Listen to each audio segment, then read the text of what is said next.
Clamez très fort. Clamez encore très très fort. Gloire à Dieu.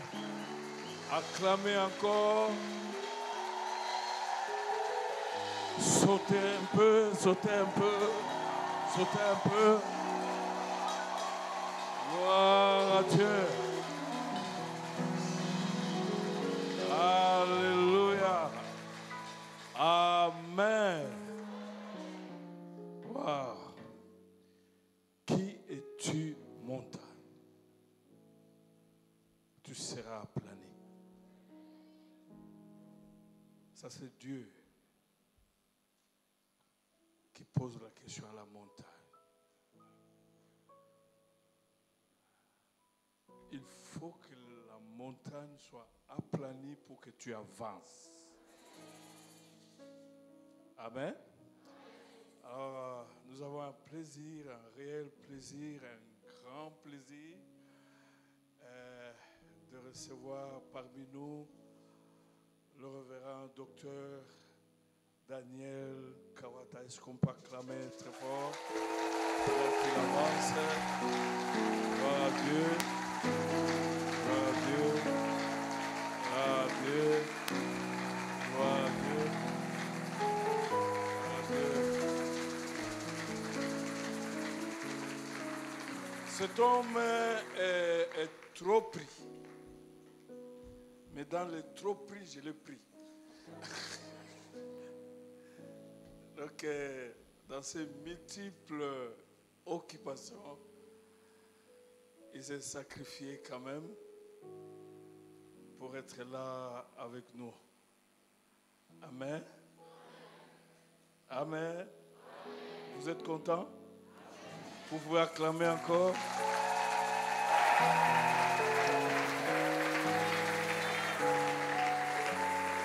Alléluia.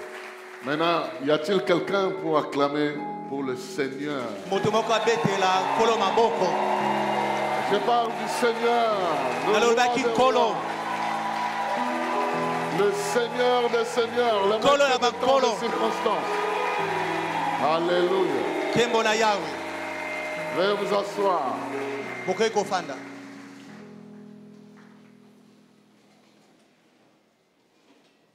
Il est le seul dont le trône est entouré de beaucoup de bruit. D'éternité en éternité, il y a des êtres autour du trône qui crient Saint, Saint, Saint. Il y a des tonnerres, il y a des éclairs, il y a des foudres.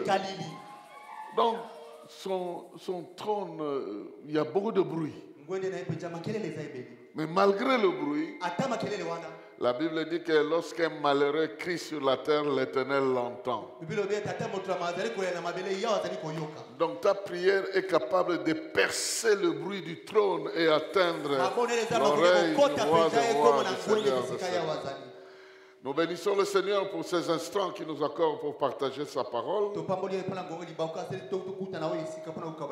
Nous allons rentrer dans le thème de notre saison, le thème qui est repris dans Zacharie chapitre 4.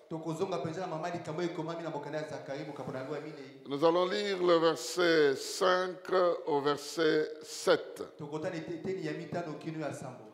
Zacharie chapitre 4, verset 5 à 7, il est écrit ceci dans la version Louis II.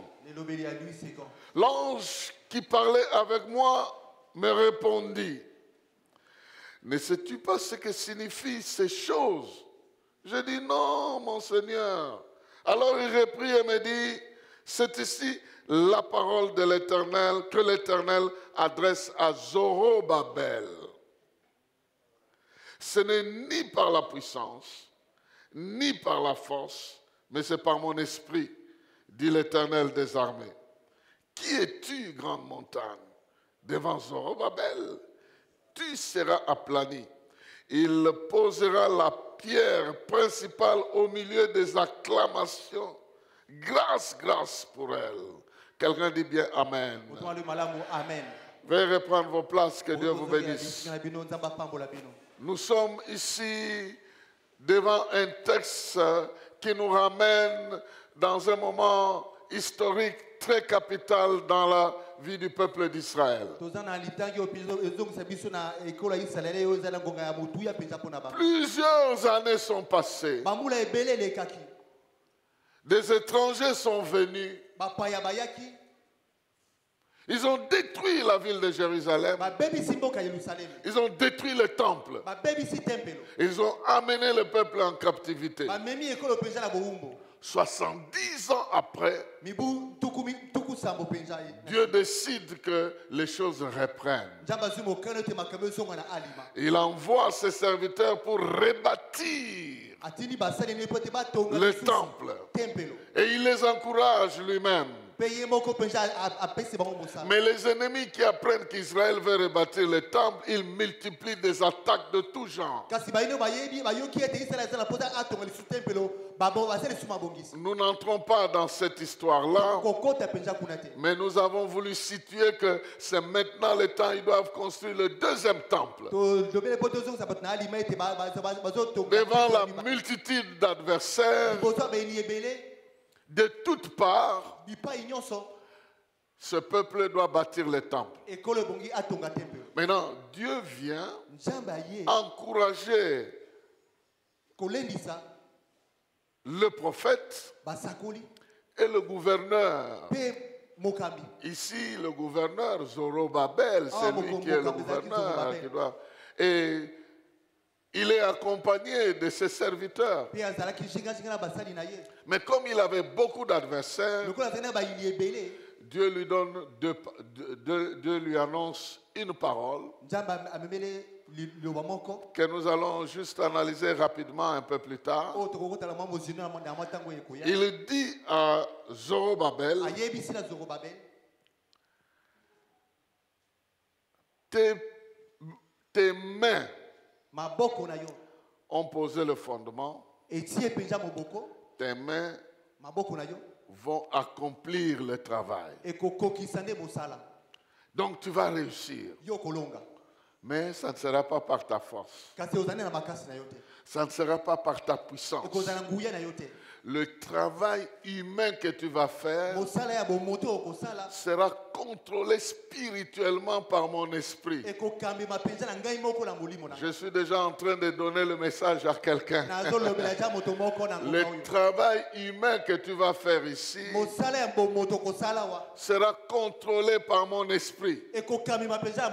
Les gens verront ta force. Les gens verront ta puissance.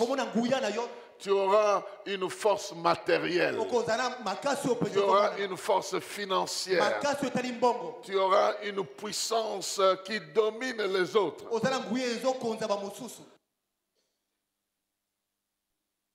Mais les gens vont t'attaquer. Ils vont attaquer ta force. Ils vont attaquer ta puissance. Ils vont se tromper sur le terrain. Ils croiront que c'est ta force qui va te faire réussir. Ils croiront que c'est ta puissance qui te fera réussir. Mais ta réussite ne dépendra pas de ça. Mon esprit. C'est mon esprit qui va déterminer ta réussite. Ça, c'est la parole qu'il donne à Zorobabel. Maintenant, il retourne vers l'ennemi qu'il qualifie ici de la montagne. Maintenant, il parle à la montagne. Qui es-tu? Montagne. Qui es-tu? Devant Zorobabel. Si tu es montagne, devant Zorobabel, tu seras aplani. Tu seras aplani parce que Zorobabel va poser la fondation sous les acclamations et il va terminer la construction parce que je vais lui accorder grâce après grâce après grâce. C'est le message qu'il donne à l'adversaire. Et nous, aujourd'hui, nous avons le droit d'essayer de comprendre ça. Et je suis venu dire à quelqu'un qu'il y a 3 raisons pour lesquelles tu peux réussir avec Dieu. Il y a 3 raisons. 3 raisons de ta réussite. Parce que Zorobabel, aujourd'hui c'est toi. Tu as des choses que tu dois réaliser. Tu as des choses que tu dois accomplir. Mais tu as des adversaires. Et quand on regarde très bien dans la Bible, les adversaires sont visiblement de loin plus grands, plus puissants que ceux qui sont du côté du Seigneur. Par l'apparence, on montre un adversaire de loin plus fort et plus grand. On va vous montrer Goliath, de loin plus grand que David. Je pense que vous me suivez. Donc, quand vous regardez Goliath et David, vous trouvez que vraiment David ne peut pas réussir. Mais ce n'est ni par la force de David, ni par la puissance. Il y a un esprit qui agit derrière les événements qui garantissent la réussite. Vous lisez dans Apocalypse, vous voyez, on vous dit, il y avait une femme qui était enceinte. Elle devait accoucher. Et devant elle, il y avait un dragon qui attendait pour dévorer son enfant. Maintenant, quand vous regardez une femme enceinte sans quelqu'un pour l'aider à accoucher, devant elle, il y a un dragon qui attend que l'enfant sorte. Mais la Bible dit qu'elle mit au monde, une main a pris cet enfant-là devant les dragons, la main a pris l'enfant et l'a amené ailleurs. Et on veut dire que l'ennemi peut paraître grand, mais les enjeux, ce n'est pas physique, ce n'est pas humain. Les enjeux du combat sont spirituels. Et l'ennemi ne maîtrise pas la grâce que tu as de te faire accompagner du Saint-Esprit. Il ne maîtrise pas ces paramètres-là. Alors, je vais donner rapidement les 3 raisons fondamentales pour lesquelles tu dois croire que Dieu est avec toi et que tu dois réussir. La première raison que Dieu donne ici, c'est que l'œuvre, c'est son œuvre. Le travail qui doit être fait, c'est pour lui. Le temple, c'est pour lui. Ce qui se fait, ce qui est construit, c'est pour lui. Comme c'est son œuvre, lorsque tu fais l'œuvre de Dieu, tu dois réussir parce que c'est l'Esprit de Dieu qui commande l'œuvre de Dieu. Tu peux le faire matériellement, mais parce que c'est l'œuvre de Dieu, eh bien, l'Esprit de Dieu va agir derrière. Donc, la première raison, c'est que nous avons affaire ici à l'œuvre de Dieu. Mais aujourd'hui où nous parlons, comment nous pouvons considérer la notion de l'œuvre de Dieu? Pour Zorobabel, c'était de faire des efforts pour construire un temple. Mais pour toi, aujourd'hui, l'œuvre de Dieu, comment elle est considérée? Jésus a redéfini l'œuvre de Dieu dans le Nouveau Testament.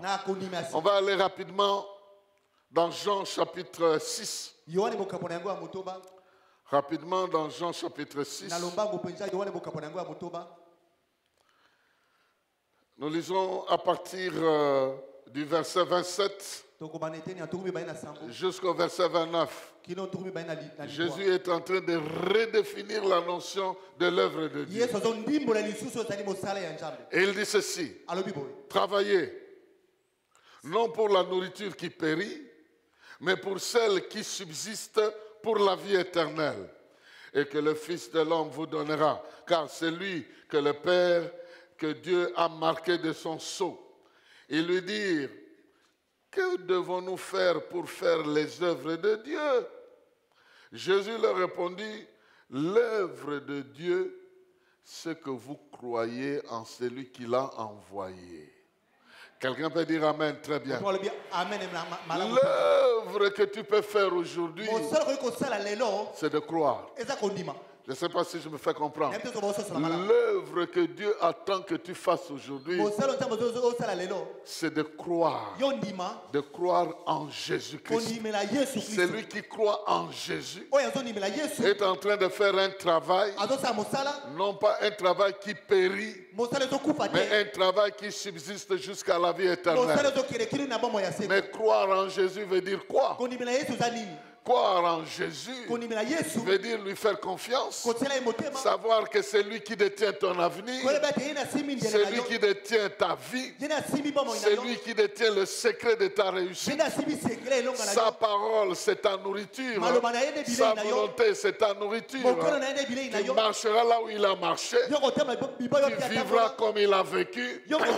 Si tu vis, ce n'est plus toi qui vis, c'est Christ qui vit en toi. Tu dois atteindre un niveau de confiance que tu dépendes totalement en Jésus-Christ. Quand tu dépends totalement en Jésus-Christ, ce que tu fais, tu le fais pour sa gloire. Ça devient l'œuvre de Dieu, y compris les études que tu fais. Si tu le fais avec Jésus et si tu crois qu'il peut t'accompagner dans ces études-là, qu'il te donnera la réussite, tu ne vas pas trembler devant la tricherie, tu ne vas pas trembler devant la corruption, tu vas trembler parce que tu as confiance, que tu crois en celui qui te donne la victoire. Donc Jésus change la donne. Et il dit, si quelqu'un croit en moi, il fait l'œuvre de Dieu. Là où le diable le menace, il croira en moi que j'ai le pouvoir sur le diable. Là où les gens ne l'aiment pas, il croira en moi que mon amour peut lui suffire sur cette vie. Là où les gens le jettent, le rejettent et l'abandonnent, il croira que moi je ne le délaisserai jamais, je ne l'abandonnerai jamais.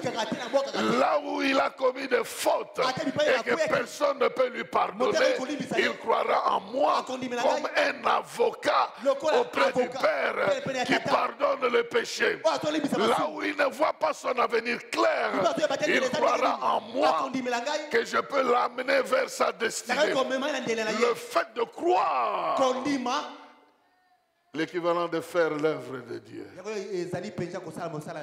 Et les gens lui ont posé la question. Il dit, mais quel est le miracle que tu vas faire pour qu'on croie en toi? Parce que croire en toi, finalement, nous avons mangé du pain. Parce que là, les gens qui parlent ici, ils l'ont vu multiplier le pain. Ils se disent, si vous êtes avec ce monsieur, vous ne mourrez jamais de faim. Parce que même 2 pains seulement, ou 2 poissons, peuvent nourrir 5000 personnes. Donc ce monsieur ici, il dit, non, ça c'est rien que vous avez vu.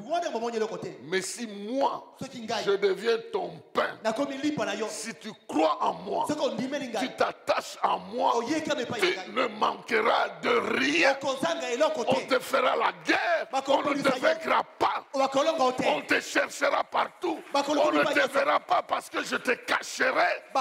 Je serai ton Dieu, je serai ton Jéhovah Jireh, ton Jéhovah Shammah, ton Jéhovah Tzidkenu, ton Jéhovah Rapha. Je serai ton El Shaddai. Je serai tout ce que tu veux que je sois pour toi. Si tu me fais confiance. Ailleurs, on lui a posé la question. Mais tu nous demandes de croire en toi. Est-ce qu'il y a vraiment un très grand miracle que tu peux faire pour qu'on voit vraiment qu'on doit croire en toi? Il regarde et dit, la génération actuelle, vous n'aurez pas un autre miracle que celui de Jonas. Les gens n'ont pas compris. Il dit de la même manière que Jonas a fait 3 jours dans le poisson. Moi, je ferai 3 jours dans la terre. Ils n'ont rien compris. Mais ceux qui connaissaient l'histoire savaient que Dieu a envoyé Jonas à Ninive, lui il est allé à Tarsis. Jonas avait l'intention de voir le peuple de Ninive mourir dans leurs péchés. Il ne voulait pas aller prêcher parce qu'il connaît la miséricorde de Dieu. Il dit, si je vais aller leur prêcher, ils vont se repentir et Dieu va leur pardonner. Mais comme c'est des méchants, je préfère qu'ils meurent dans leurs péchés. Au lieu d'aller à Ninive, il prend le bateau, il va à Tarsis. Vous connaissez l'histoire. Maintenant, on l'attrape. On lui demande, au lieu de changer de direction, ce monsieur avait même une pensée suicidaire. Jetez-moi dans l'eau, je préfère mourir ici que d'aller prêcher à Ninive. Maintenant, il entre. Il ne connaît pas que Dieu l'avait appelé pour faire l'œuvre de Dieu. Et l'œuvre de Dieu n'échoue jamais. Que tu le veuilles ou pas. Si Dieu veut faire son œuvre au travers de toi, et même si toi-même tu refuses, il finira par t'utiliser. Il entre dans l'eau. Il ne voit pas la mort. C'est le poisson qui le récupère. Il entre dans le ventre du poisson. Il se dit, la mort est ici. C'est sûr que je vais mourir ici. Il attend la mort n'est pas là. Parce que là où tu fais l'œuvre de Dieu, Dieu écarte tous les adversaires. Il aplani toutes les montagnes parce que tu dois aller jusque là. Maintenant, il attend la mort. 3 jours, la mort ne vient pas. Stratégiquement, il demande à Dieu, mais sors-moi de cette histoire. Croyant que le poisson va le sortir loin de Ninive. Mais Dieu parle au poisson. Demi-tourne, tourne. Le poisson tourne. Il va, il le vomit. Bienvenue à Ninive. Le monsieur est à Ninive. Maintenant, il décide. Comme il est à Ninive, il ne va pas prêcher. Il terrorise les gens. Il fait 3 jours de marche dans la ville de Ninive. Il prédit la mort. Il fait ce que nous appelons l'oracle de malédiction. L'oracle de malheur. Donc il fait cet oracle-là. Dans 40 jours, Ninive sera détruite. C'est tout. Il est passé. Maintenant, il arrive au bout. Donc, c'est comme si il a commencé par l'UPN. Il arrive à Maluku. Il se moque maintenant de Dieu. Il dit, bon, maintenant, tu m'as demandé de venir à Ninive, non? J'ai fait ce que tu m'as demandé de faire. On va voir comment tu vas sauver ces gens-là. Malheureusement, il oublie qu'il a donné l'information insolite à quelqu'un. Le roi maintenant pose la question. Le monsieur qui nous menace là, il est venu par quel bateau? Aucun. Il a discrètement, indiscrètement dit à quelqu'un que j'ai fait 3 jours dans le ventre d'un poisson. Maintenant, vous-même, quelqu'un qui a fait 3 jours dans le ventre du poisson, il n'est pas mort. Il vient vous dire que si vous ne vous repentez pas, vous allez mourir. Vous n'allez pas changer. À cause de ça, depuis le roi jusqu'aux animaux, ils ont gêné. Donc le fait qu'il ait passé 3 jours dans le ventre du poisson donne à son message un caractère mystique, mystérieux. Je ne sais pas si vous me comprenez. Même si c'était un mauvais message, même si c'était dans la mauvaise intention, mais parce qu'il est passé par un processus de miracle, son message devient important. Maintenant, Jésus dit ceci. Si lui qui a refusé de prêcher, il a dit du n'importe quoi, il a eu des résultats parce qu'il est passé pendant 3 jours dans le ventre du poisson. Et moi, qui passerai 3 jours dans le ventre de la terre, quand je vais ressusciter, quiconque croit en moi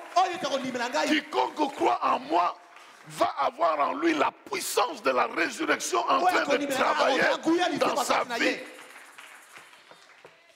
C'est pourquoi quiconque croit en moi ne mourra jamais. Même si humainement on le déclarait mort, il ne verra jamais la mort. Ici, je suis en train de te dire, si tu crois en Jésus, tu gobes sa puissance, tu acceptes sa puissance. Jésus a comparé le verbe croire au verbe consommer. Il a dit, si quelqu'un a soif, qu'il vienne à moi et qu'il fasse quoi? Qu'il boive. Maintenant, il clarifie. Si quelqu'un croit en moi, de fleuves d'eau vive sortiront de lui. Parce que croire en moi est l'équivalent de me consommer. Croire en moi est l'équivalent de m'avoir en soi. Croire en moi est l'équivalent de se lier à moi. Donc la première œuvre, si nous voulons, de t'engager à croire. Je croirai en lui. Que les choses marchent, que les choses ne marchent pas. Je croirais que c'est lui qui a le contrôle. Je croirais que Dieu a le contrôle. Je croyais que Dieu est plus puissant. Je croyais qu'il est plus grand que celui qui est dans le monde. Donc, je confesserai ma foi à toutes les circonstances afin que l'objet de ma foi devienne la réalité de ma vie. C'est pourquoi il est écrit, le juste vivra par la foi. C'est pas ce qu'il voit, mais c'est ce qu'il croit, qu'il a reçu. Parce que Dieu est dans sa parole. Dieu n'est pas distinct de sa parole. Nous les hommes, on se distingue. Parce que je peux te dire une chose aujourd'hui. Demain, je refuse que ce n'est pas moi. Mais Dieu est avec sa parole. Quand tu déclares sa parole, c'est sa puissance que tu mets en évidence. Croire. La première chose. Et la Bible dit que si vous priez et que vous croyez, ce que vous croyez deviendra la réalité. Vous le verrez s'accomplir. Parce que croire, c'est faire l'œuvre de Dieu. C'est croire en Jésus qui est le fait de faire l'œuvre de Dieu. Ça, c'est la première raison. Voyez, hein, la première raison, on peut nous prendre tout un séminaire ici. Deuxième raison, j'en ai trois. Deuxième raison. J'ai dit la première raison, c'est que tu es en train de faire l'œuvre de Dieu. Et quand tu fais l'œuvre de Dieu, tu dois réussir. Pour nous, aujourd'hui, l'œuvre de Dieu, c'est de croire. C'est de croire en Jésus qu'il est capable d'exercer ton intelligence, tes sentiments et tout ce que tu connais à croire. Parce qu'il y a plusieurs vérités scientifiques qui peuvent t'écarter de la foi. Deuxième raison, c'est la nature du combat. Dieu s'approprie le combat. Dieu déclare que le combat que tu dois mener, ce n'est pas à toi. C'est lui qui doit intervenir. Donc le combat appartient à l'Éternel. Pourquoi? Parce qu'il y a un combat qui t'arrive parce que tu crois. Si tu n'avais pas cette foi-là, eh bien le combat ne viendrait pas. C'est parce que tu crois en Dieu et tu fais l'œuvre de Dieu que le diable s'élève contre toi. Et parce qu'il s'élève contre toi, Dieu doit lui prouver qu'il ne s'agit pas de cette personne-là, mais c'est moi. C'est comme ça que même au peuple d'Israël, Moïse pouvait leur dire, vous ne combattrez pas ici. Regardez comment l'Éternel va vous donner la délivrance. Parce que les adversaires que vous voyez ici, si vous les combattez, même si vous les vainquez, ils reviendront. Mais si le Seigneur les combat, les ennemis que vous voyez là, vous ne les verrez plus jamais. Vous ne les verrez plus jamais. Pourquoi? Parce que le combat appartient à l'Éternel. D'ailleurs, la Bible dit, combattez le bon combat des muscles. C'est ça. Hein? Combattez le bon combat des arguments spirituels. Non. Combattez le bon combat de la foi. Cette foi-là que tu exerces là, c'est ça le vrai combat. Parce que l'ennemi veut te dire le contraire, mais toi tu crois ce que la Bible dit. Dans ce combat-là, c'est Dieu qui prend le dessus. Parce que tu combats par la foi, Dieu va combattre tes adversaires. Il va les combattre. Et il dit à Zorobabel, qui est-il? Présente-toi. Présente-toi. Décline ton CV. Présente-toi. Qui es-tu? Je suis une montagne. Donc, si tu es une montagne, tu as été créé un jour et le tremblement de terre peut te faire disparaître. Donc, tu es une créature. Alors, devant Zorobabel, qui es-tu? Tu es celui qui s'inscrit contre l'œuvre de Dieu. Alors, ce n'est pas Zorobabel qu'il faut regarder. Hein? C'est moi qui suis derrière Zorobabel. Et si toi tu veux le combattre, c'est moi que tu cherches à combattre. Et comme tu ne peux pas me vaincre, tu dois être aplani. Tu dois être aplani. Je suis en train de déclarer que ton adversaire, il doit changer de taille. Il doit changer de taille, de la taille qu'il a devenir zéro, devenir rien. Dieu n'a pas besoin que tu exerces la force pour marcher sur la montagne. Il veut que tu exerces la force pour le louer en train de marcher sur une montagne écrasée.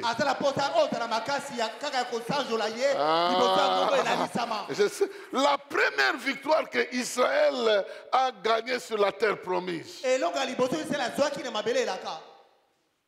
ils ont fait le tour de Jéricho. Donc ils ont fait juste le tour de Jéricho. Voilà pourquoi j'aimerais dire à quelqu'un, si tu fais le tour de Jéricho, tu ne tournes pas en rond. Non, Dieu peut te faire croire que tu tournes en rond, c'est faux. Tu es en train de tourner derrière un objectif, un adversaire. Il va disparaître un jour.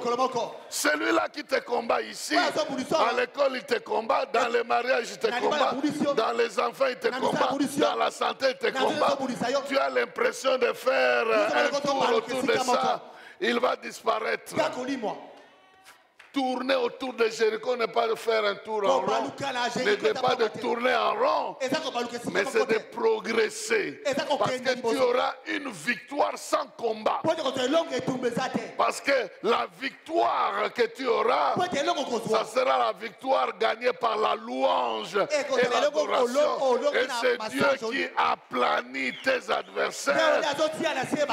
Et tu marcheras sur les serpents, tu marcheras sur les scorpions, tu marcheras sur toute la puissance de l'adversaire. Et rien ne pourra te nuire. Dit la parole de Dieu. Donc c'est Dieu qui combat. Il combat pour toi à deux niveaux. Le premier niveau qu'il combat pour toi, il écrase tes adversaires. Le deuxième niveau, il te donne la victoire de faire les exploits. N'est-ce pas qu'il est écrit, avec Dieu, nous ferons des exploits. Pourquoi? Il va écraser nos adversaires.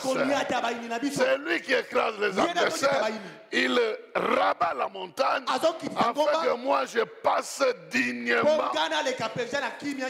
En tout cas, si tu vas aller chercher un emploi, ne prends pas le boulevard. Ne prends pas n'importe quelle avenue. Marche sur l'avenue du chômage et tu auras le boulevard. Tu auras le travail. Je ne sais pas si tu me comprends. Les enjeux sont spirituels. Je marche sur le boulevard. Je vais aller chercher un emploi. Mais dans ma tête, je ne marche pas sur le boulevard. Je marche sur le chômage. Je marche sur la pauvreté. Je marche sur le...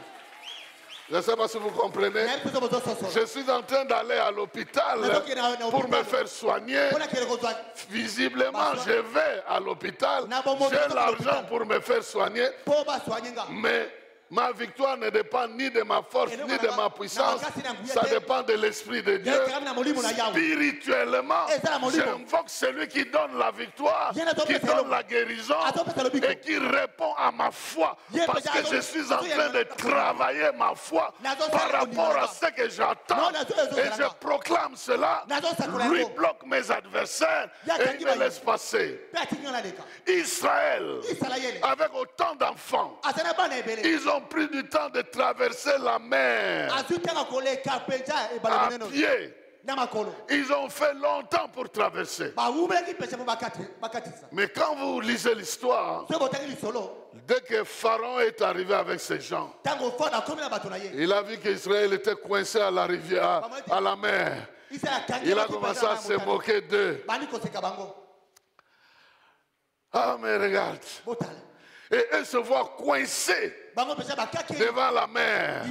La Bible dit que les gens ont crié à Dieu et ils sont allés menacer Moïse. Mais Moïse aussi, il a crié à Dieu, mais il n'avait personne à qui il devait aller présenter des menaces. Maintenant, Dieu lui demande de faire l'œuvre de Dieu. De poser les actes de foi. Dieu lui dit, mais pourquoi tu cries? Fais mon œuvre. Fais l'œuvre de Dieu.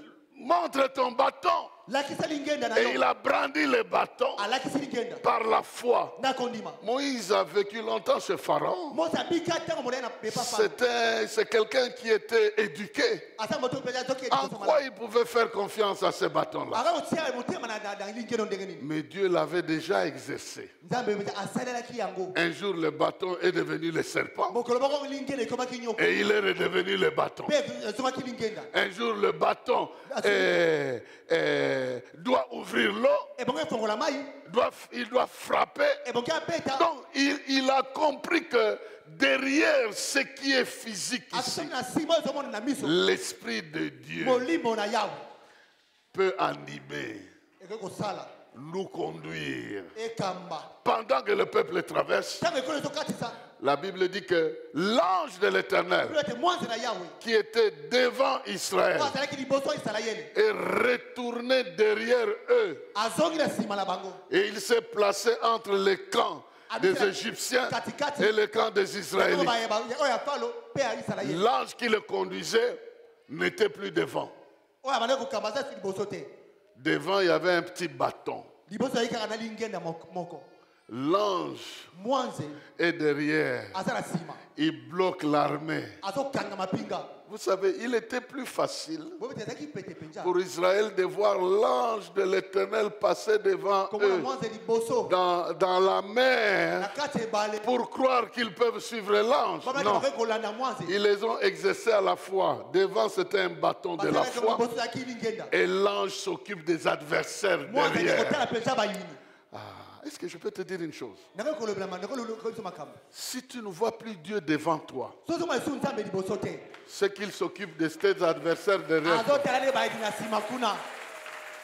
Donc toi, tu dois avancer par la foi. Parce que mon adversaire là, ce n'est plus mon affaire.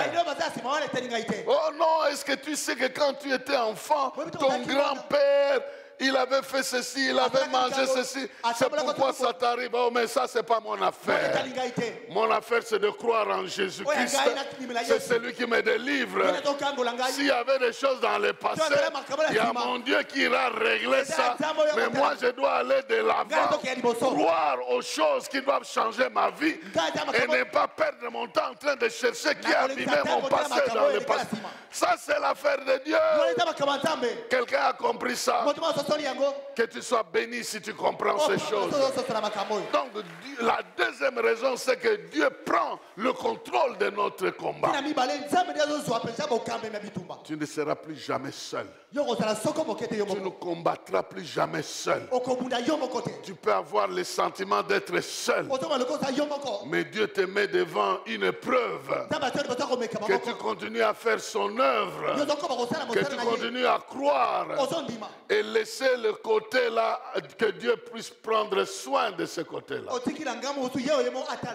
Quand le serpent, le bâton de Moïse est devenu serpent, Dieu lui a demandé de toucher quelle partie? De toucher la queue.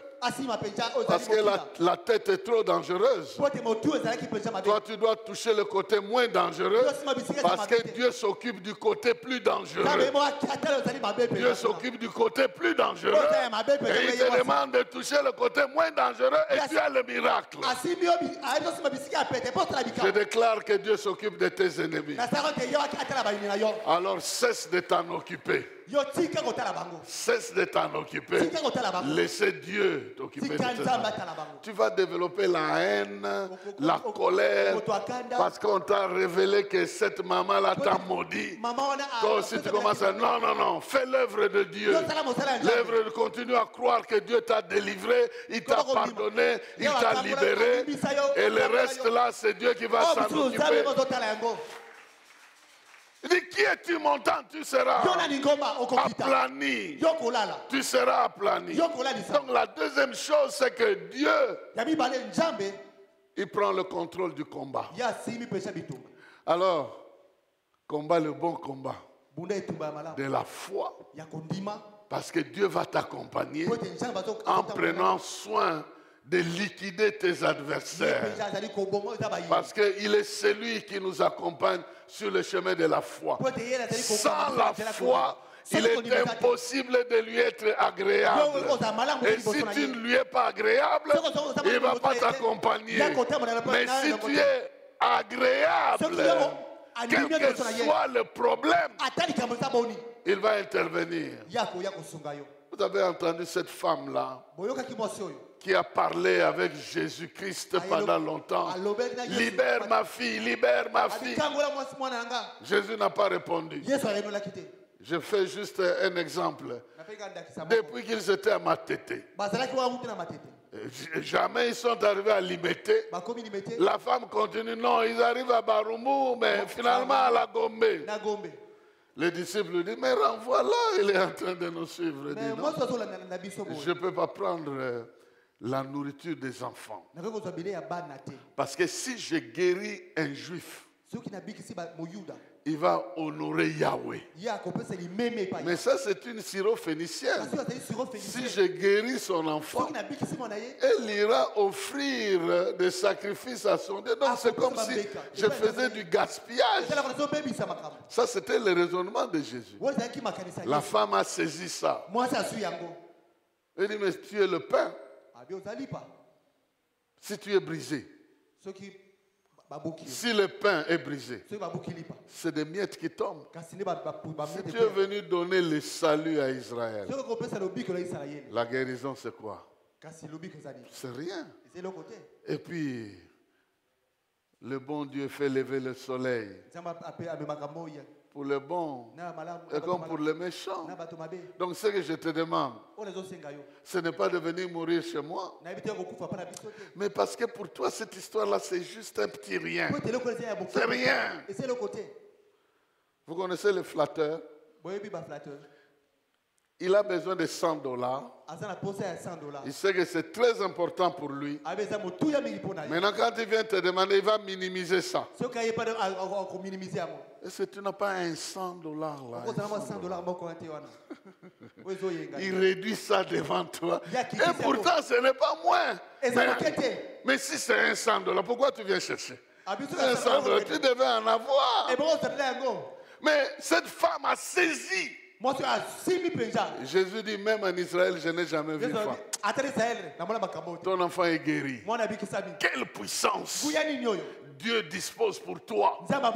Il prend à cœur ton combat. Tes adversaires, il les a déjà vaincus à la croix. Il les a déjà vaincus. Il les a déjà dépouillés à la croix. Il les a déjà livrés en spectacle. La troisième et la dernière raison. Ici, il s'agit de la gloire de Dieu qui est engagée. Si les ennemis empêche Zorobabel, donc Dieu ne sera pas glorifié. Ça sera l'ennemi qui va tirer la gloire. Or, de ce côté-là, Dieu ne peut pas permettre que l'adversaire puisse prendre sa gloire. Il va permettre que toi, tu sois le sujet de sa gloire. C'est-à-dire que sa gloire passe entre tes mains pour arriver au ciel. Jésus a dit, la gloire que tu m'as donnée sur la terre, je leur ai aussi donnée. Donc, quelque part, oh non, Dieu ne partage pas sa gloire avec n'importe qui. Toi, tu n'es pas n'importe qui. Toi, tu es quelqu'un au travers duquel Dieu veut se glorifier. C'est pourquoi la gloire de Dieu dans ta vie va se manifester comme des exploits. Là où les gens ne réussissaient pas, tu vas réussir. Là où les gens étaient bloqués, tu ne seras jamais bloqué. Là où les gens reculaient, toi tu vas avancer. Là où les gens ne voyaient rien, toi tu vas voir. Là où ils n'entendaient rien, tu dois entendre. Pourquoi? Parce que la raison est donnée ici. Les mains de Zorobabel ont déposé la pierre de fondation. Les mains aussi vont terminer ça. Pourquoi? Il est écrit dans d'autres versions, on explique ça. Il est écrit que je vais lui accorder grâce après grâce. Après grâce. Et quand il est en train de faire la fondation, je vais lui donner la grâce de terminer la fondation. Quand il est en train de lever les murs, je vais lui donner la grâce de finir les murs. Quand il est en train de finir la construction, je vais lui donner cette grâce-là. Et dans l'étymologie du mot plutôt grâce, ça veut dire l'intervention de Dieu dans les actions humaines. C'est lui qui est en train de bâtir. C'est une activité humaine. Mais Dieu entre dans cette activité-là. Ah, je ne sais pas si tu es en train de me comprendre. Ton mariage est appelé par Dieu. Le langage que tu donnes là à la femme ou le vœu que vous faites là, c'est humain. Mais si Dieu entre derrière, les gens peuvent monter, descendre, ils ne pourront pas vous vaincre. Je ne sais pas si vous me comprenez. C'est ta main qui fait un examen. Ta main fait l'examen. Le sorcier t'a maudit. Pour que tu ne réussisses pas à cet examen-là, la malédiction du sorcier va atterrir sur le professeur. Il ne sera pas gentil envers toi. Il y a des conditions qui vont être bloquées. Mais parce que Dieu est avec toi, il te fera passer malgré la haine et les dispositions de l'adversaire. Donc, quand Dieu te fait grâce, il t'accompagne pour t'aider à faire ce que tu fais humainement. De sorte que ceux qui ont la grâce réussissent parce que Dieu les accompagne. Ceux qui n'ont pas la grâce échouent parce que tout être humain doit échouer à ce niveau-là. Mais toi, tu n'échoueras pas parce que ce n'est ni par force, ni par puissance, mais l'Esprit de Dieu t'accompagne et t'accorde la faveur de traverser ces limites-là. Qu'il en soit ainsi. Qu'il en soit ainsi.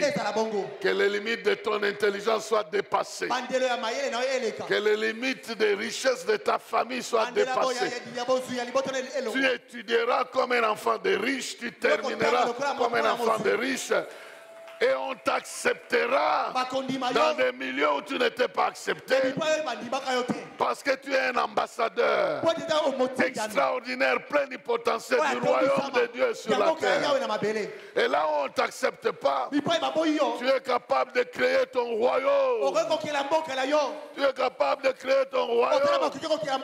Tu crées ton travail. Tu engages tes gens. Tu crées le royaume. Est-ce que quelqu'un est en train de m'entendre ici? Je suis venu te bénir avec la parole de Dieu. Cette parole que tu entends n'est pas là au hasard. Quand elle tombe chez toi, dès que tu crois, tu commences à faire l'œuvre de Dieu. L'appareil, le message commence à chercher comment je dois m'accomplir dans sa vie. Il croyait qu'il avait la malchance. C'est pourquoi j'ai laissé tous ces professeurs-là l'en vouloir. Mais maintenant, il croit que je suis avec lui. Donc, je dois libérer le chemin. Donc, je dois intervenir. Ce soir, tu dois prendre ta montagne.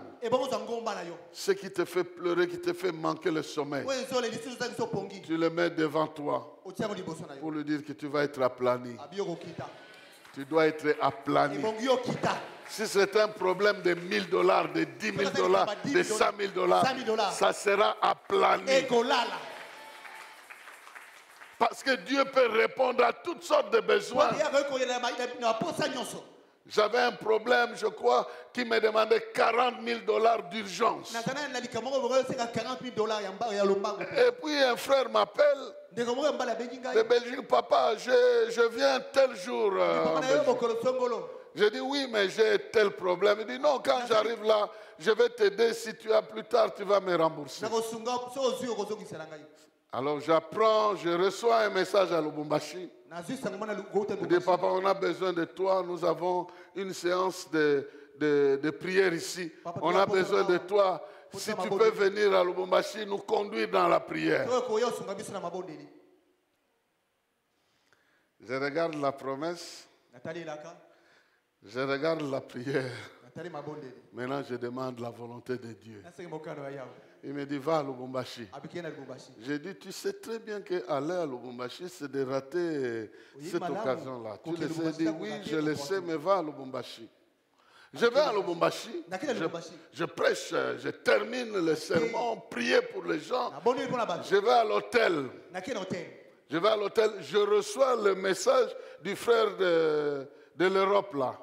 Il me dit, papa, j'ai reçu un empêchement. Je ne saurais plus venir, mon voyage est retardé pour 1 mois. Alors même ce que je t'ai promis, je ne saurais pas. Pendant qu'il me parlait, on frappe à la porte. Les gens qui m'ont invité là, l'église là, avec le petit comité. Il dit, papa, Dieu nous a mis à cœur de te donner ça, tu pries pour nous. J'ouvre $40,000. $40,000. J'ouvre $40,000. Je dis, vous rigolez, c'est quoi? Vous me prêtez? Il dit, non, Dieu nous a demandé. C'est des hommes d'affaires hein, de cette église-là. Dieu leur a mis à cœur, cotisez-vous, donnez autant à ces serviteurs-là. Alors, au lieu d'attendre quelque chose, vous pouvez retourner. Amen. Je suis en train de vous dire ici. Ça deviendra des réalités. Hein? On dit non, pasteur, ne fais pas cet appel-là. Envoie-moi quelqu'un seulement, je vais régler cette histoire. C'est possible. Et pourquoi nous sommes là? pour regarder les gens qui s'enrichissent et nous sommes là, non. La prière nous amène la bénédiction. Et la bénédiction de l'Éternel appauvrit quelqu'un ou ça fait quoi? La bénédiction de quelqu'un, de l'Éternel, enrichit. Ce n'est pas seulement spirituel, même matériellement. Et je vais terminer ici en disant qu'on ne te trompe pas. Oh non, Lazare, il était malheureux sur la terre, mais il était heureux au ciel quand il est arrivé au ciel. Alors moi j'ai posé la question à la personne. Lazare, quand il est arrivé au ciel, il a été accueilli aussi par quelqu'un qui était pauvre sur la terre. La Bible dit quoi? Il a été accueilli dans les seins d'Abraham. Maintenant regardez Abraham sur la terre. S'il était pauvre ou s'il était non. Refusez la pauvreté. Refusez ça. Ça n'a rien à voir dans le plan de Dieu dans votre vie. Vous devez combattre ça spirituellement et même matériellement. Et vous devez devenir heureux et libre de servir Dieu avec sa bénédiction. Nous allons tenir debout. Je vais m'arrêter là. Je suis en train de dépasser le temps. Mais nous allons nous arrêter là. Et c'est le temps de prier. C'est le temps de prier. Prier, c'est parler à Dieu. Et tu ne peux pas parler à Dieu sans avoir préalablement saisi ce que tu veux lui dire et ce que tu veux lui demander. Nous sommes comme dans une maison. Papa et maman sont là. Le frigo contient la nourriture. La cuisine contient la nourriture. Et nous demandons à maman de nous donner la nourriture qui est à la cuisine que nous avons vue. Donc quand tu demandes quelque chose à Dieu, tu dois avoir l'image de ce que tu demandes. Tu dois déjà voir ça. Ce n'est pas une chose abstraite qui vient de non. Crée ça, crée. Comment tu crées? À partir de la promesse. Il t'a dit par ces meurtrissures, nous avons été guéris. Et par cette parole-là, je crois que la maladie que je suis en train de sentir ici, ni par ma force, ni par ma puissance, mais par l'esprit, elle peut disparaître. Même si elle est là, Dieu peut lui enlever le pouvoir de m'enlever la vie. Je parle à quelqu'un ici, quelqu'un en train de m'entendre. C'est ça que tu dois saisir. Et tu dis, Seigneur, donne-moi ça. J'ai besoin de ça. Et la Bible dit, lorsque vous priez, croyez que vous avez reçu. Sous-entendu, ce que vous avez là. Croyez que vous avez reçu ça et vous le verrez s'accomplir.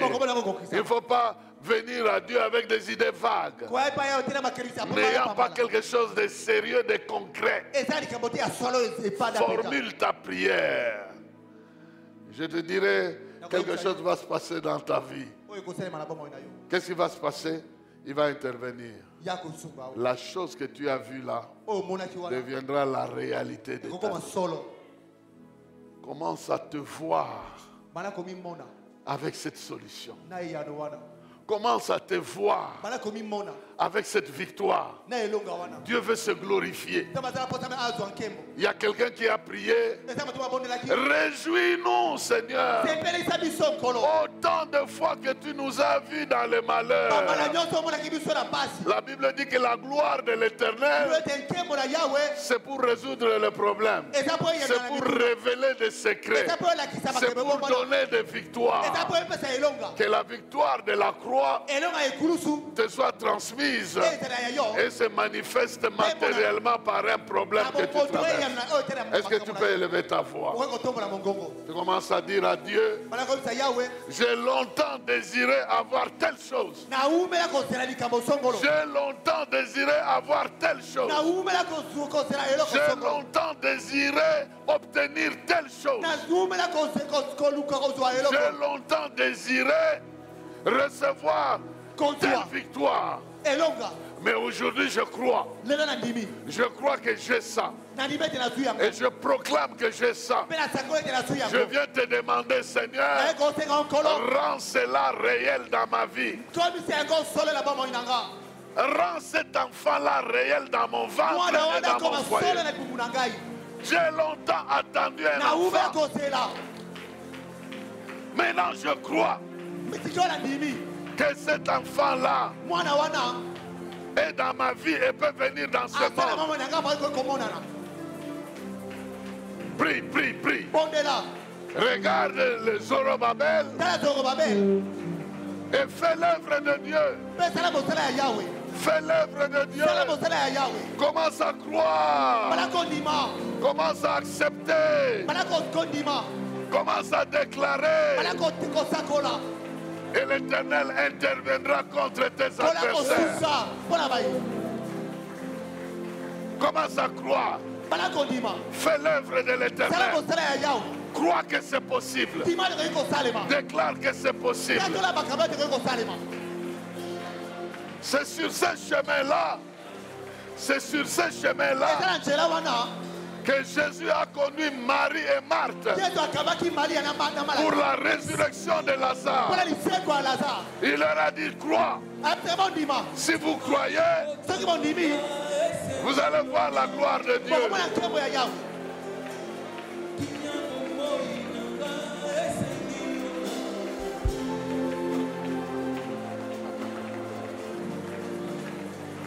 Jésus a dit à Marie, je suis la résurrection, je suis la vie. Fais l'œuvre de Dieu et crois en moi comme la résurrection. Et je vais éloigner la mort de ton frère. Commence à faire l'œuvre de Dieu par rapport à ton adversaire. Crois que Jésus est la résurrection. Crois que Jésus est la solution. Crois que Jésus est la réponse. Et commence à déclarer cela. Et pendant que tu le déclares, le Seigneur intervient. Il menace celui qui te menace. Prie, prie, prie, prie, prie. Prie, prie, prie, prie, prie, prie, prie. Non, je ne te vois pas prier. Prie, prie, prie. Commence à faire l'œuvre de Dieu. Commence à déclarer ta foi par rapport à ce problème. Et tu le verras s'accomplir. Avance encore, avance encore. Déclare encore, déclare encore. Saisis la victoire. Saisis la victoire et proclame cette victoire-là. Les Égyptiens que tu craignais, tu ne les verras plus jamais encore dans ta vie. Dieu est un Dieu de victoire définitive. Il est un Dieu de solution définitive. Il est un Dieu de réponse définitive.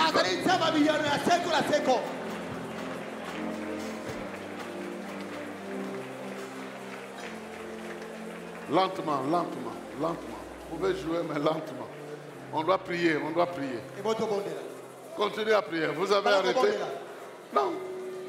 Saisis cette victoire. Saisis la victoire. Et maintenant que tu as saisi la victoire, commence à déclarer la gloire de Dieu dans ta vie. Que avant C'était ce problème qui régnait. Mais maintenant, c'est telle solution qui va régner pour la gloire de Dieu. Pour la gloire de Dieu, j'avancerai. Pour la gloire de Dieu, je réussirai. Pour la gloire de Dieu, j'avancerai. Pour la gloire de Dieu, je progresserai. Pour la gloire de Dieu, je monterai. Pour la gloire de Dieu, je vaincrai. Pour la gloire de Dieu, je recevrai. Pour la gloire de Dieu, je me marierai. Pour la gloire de Dieu, j'aurai des enfants. Pour la gloire de Dieu, je vaincrai la pauvreté. Pour la gloire de Dieu, je vaincrai la misère. Pour la gloire de Dieu, je marcherai.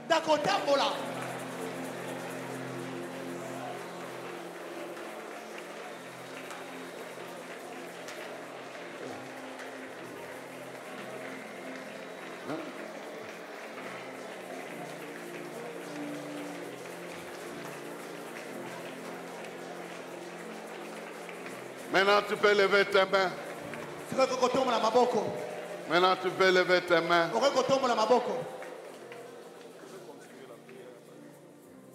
Maintenant, tu peux lever tes mains.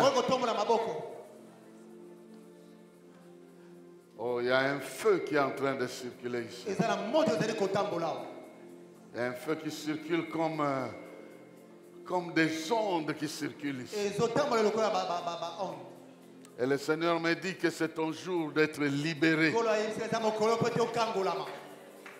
Et c'est ton jour de voir tes adversaires être contraints de te laisser progresser.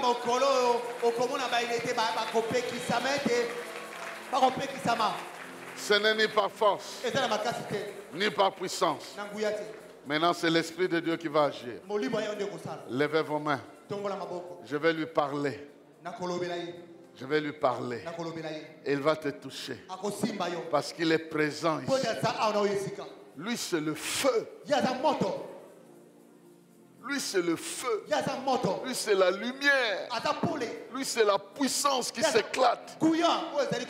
Si on a mis quelque chose dans ton corps, il va te toucher de manière à ce que même dans ton corps, tu vas sentir qu'il y a quelque chose qui est pas.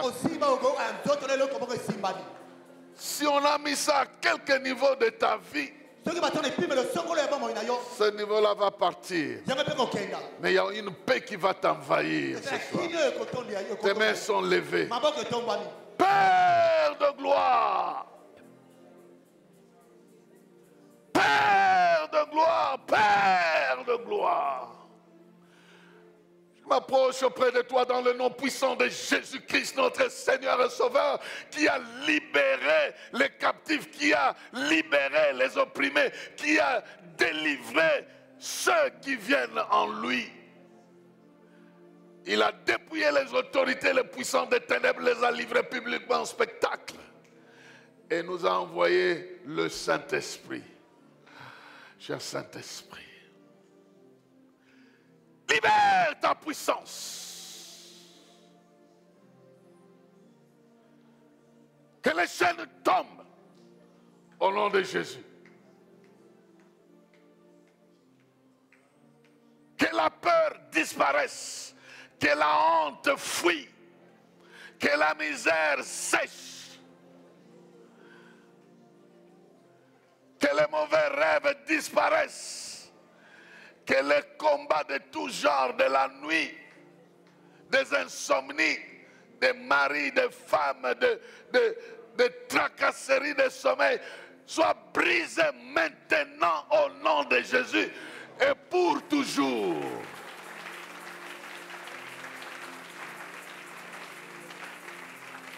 Tu vas recevoir une réponse qui restera toute ta vie. Elle est une réponse permanente. Aussi longtemps que ce problème a fait longtemps dans ta vie, maintenant c'est la réponse de l'Éternel qui vient. C'est la puissance de Dieu qui se manifeste. Tu es toujours debout, tes mains sont levées. Et maintenant je déclare dans le nom de Jésus, feu de l'Éternel sur toi pour anéantir tout ce qui est de l'adversaire. C'est parti. Il est en train de détruire. Il est en train de détruire. Il est en train de détruire. Il est en train de détruire. Tu comprends qu'il est en train de pénétrer ta personne, en train de détruire. Il y a ce mal-là qui a rongé ton corps. Il est en train de te réparer. Il touche les problèmes et il chasse celui qui gérait cette maladie dans ta vie. Il y avait un gérant des sorciers, des démons qui surveillait que cette maladie-là, que ce problème-là, que cette crise-là, que ce souci-là demeure en toi. Maintenant, c'est brisé, ce lien-là. Cette crise est brisée, l'ennemi est chassé de toi. Il y a un feu qui descend. Ces flammes qui allument ta vie ne vont plus s'éteindre. Ne vont plus s'éteindre. Je le déclare au nom de Jésus. Ça ne va plus s'éteindre. Ça va s'allumer. Ça va devenir grand. Ça va ouvrir tes yeux. Ça va ouvrir tes oreilles. Ça va ouvrir tes yeux. Ça va ouvrir ta foi. Il y a des choses auxquelles tu ne croyais pas, tu vas commencer à croire. Il y a des choses que tu ne voyais pas, que tu vas commencer à voir. Il y a des choses que tu n'entendais pas, que tu vas commencer à entendre. Il y a des choses que tu ne comprenais pas, que tu vas commencer à comprendre. Il y a des choses que tu ne voulais pas, que tu vas commencer à vouloir faire et réaliser. Je suis en train de voir ce feu en train de circuler. Il est en train de circuler. Il est en train de circuler. Il est en train de circuler. Alléluia. Toi, tu es en train de recevoir cela. Il y a une chose que tu vas faire maintenant. Je suis en train de voir des gens qui se précipitent sur un pagne. Et le Seigneur me dit, il y a des biens que tu as fait aux gens. Les gens veulent transformer ça en mal. Des biens que tu as donnés. Ou des biens même qu'ils ont volés. Maintenant, c'est le temps de récupération. Dieu est en train de récupérer cette valeur-là. Maintenant, toi aussi, fais l'œuvre de Dieu. Commence à croire qu'ils ne te feront rien. Qu'ils ne feront rien contre toi. Qu'ils ne réussiront jamais contre toi. Oh, il y a des flammes qui s'allument ici. Alléluia. Dans la vie de Corneille, ces aumônes ont parlé au ciel. Ce n'est pas peut-être la première fois que tu viens ici. Et Dieu a vu que tu passes de temps en temps donner tes offrandes. Il apprécie les efforts que tu fais.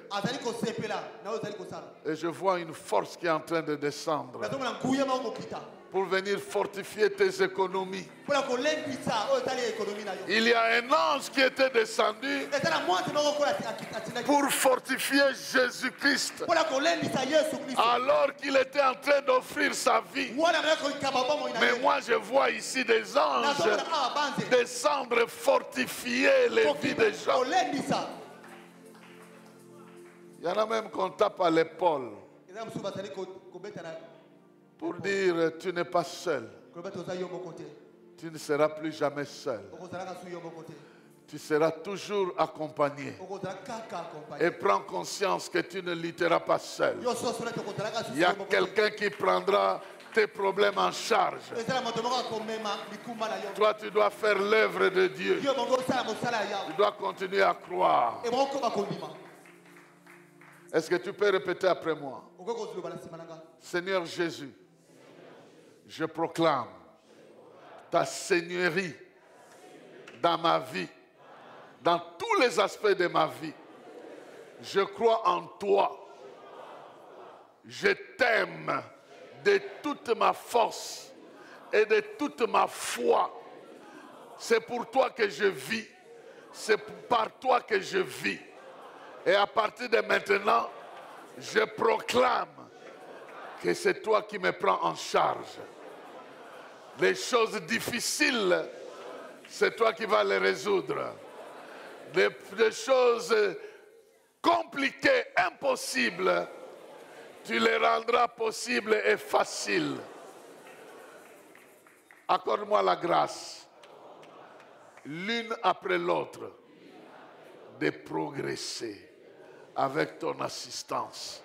Car avec toi, je ne manquerai de rien. Le bonheur et la grâce m'accompagneront tous les jours de ma vie. Et je prie d'habiter dans ta maison, dans ta présence et faire ton œuvre. Merci Seigneur. Qu'il en soit ainsi et que Dieu vous bénisse. Au nom de Jésus-Christ. Amen.